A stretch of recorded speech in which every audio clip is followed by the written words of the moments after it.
Hello, everyone.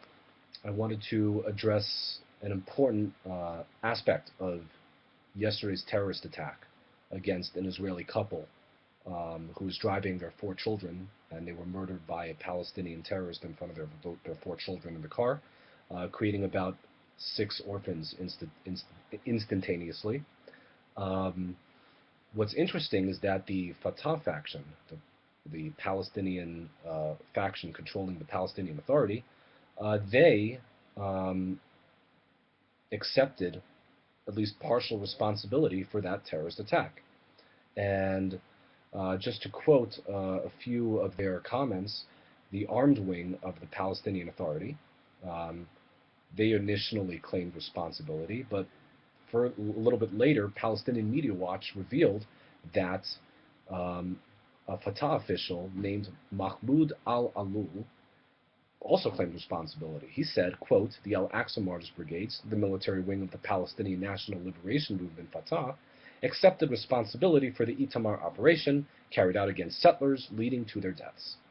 So, what's interesting about this is not so much that, Fatah claimed responsibility for committing terrorism against Israelis. This is nothing new. They've been doing this for decades, literally, before they were considered legitimate by the international community. Um, and I think, by the way, just on a side note, I think it's ridiculous that the Palestinian Authority, at least under control of Fatah, is considered to be a legitimate representation of the Palestinian people and their aspirations. Why is that ridiculous? Because the entire government is unelected, and Mahmoud Abbas is in the 11th year of his four-year term. But anyway, I digress. What's interesting is that since the beginning of the Oslo process in the beginning of the 1990s, the international community urged Israel to negotiate the with the Fatah and slash PLO, um, and they said these people are going to be your peace partners.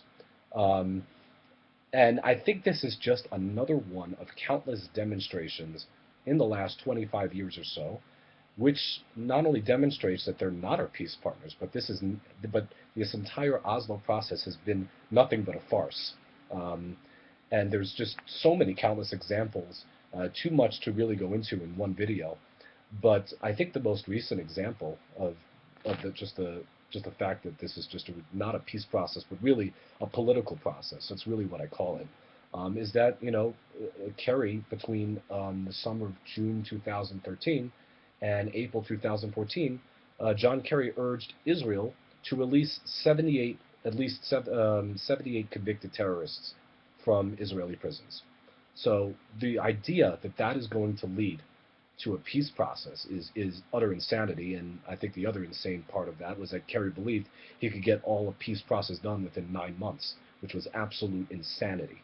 Um, but this is just another demonstration. How in the world can Israel expect to uh, have a negotiation process with people who want to kill you? That's just absolute ridiculousness. It's absolute insanity. And even more so, I think it's even more insane to think that Israel can make peace with the Palestinians with a bunch of people who don't even represent the Palestinians. Let's face it, they're a complete, like I said earlier, they're a complete unelected Palestinian body. If you're going to make peace with the Palestinian people, at least negotiate with people who were elected by them. Now, Hamas was elected by the Palestinians in 2006, and they're also our enemies.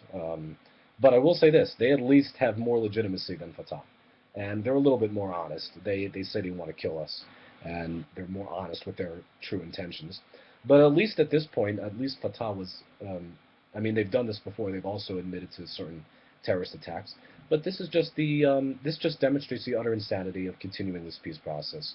And Mahmoud Abbas, interestingly enough, took the opportunity in the UN General Assembly to say that the Oslo process is null and void and it's done. We're going to declare ourselves a state under occupation. Well, I think Israel should take this opportunity to do exactly the same thing, and they should have done that about 25 years ago, before the whole thing started. The whole Oslo process was doomed to fail. But they should take that opportunity now. Unfortunately, they're not doing it. Unfortunately, they are playing the political game because the rest of the Western countries and the Obama administration want Israel to continue down the suicidal track. Um, but this is what Israel really should do. They should do exactly that, and they should declare Fatah to be terrorist.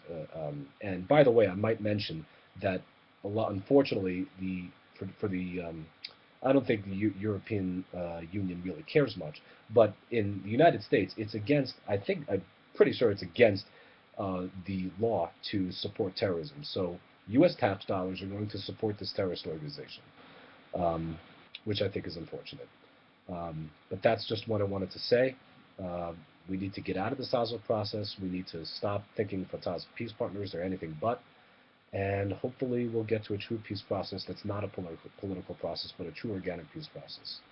I want to take this opportunity to wish everyone a good Shabbat and a good rest of the holiday, and just wanted to comment on that issue. See you.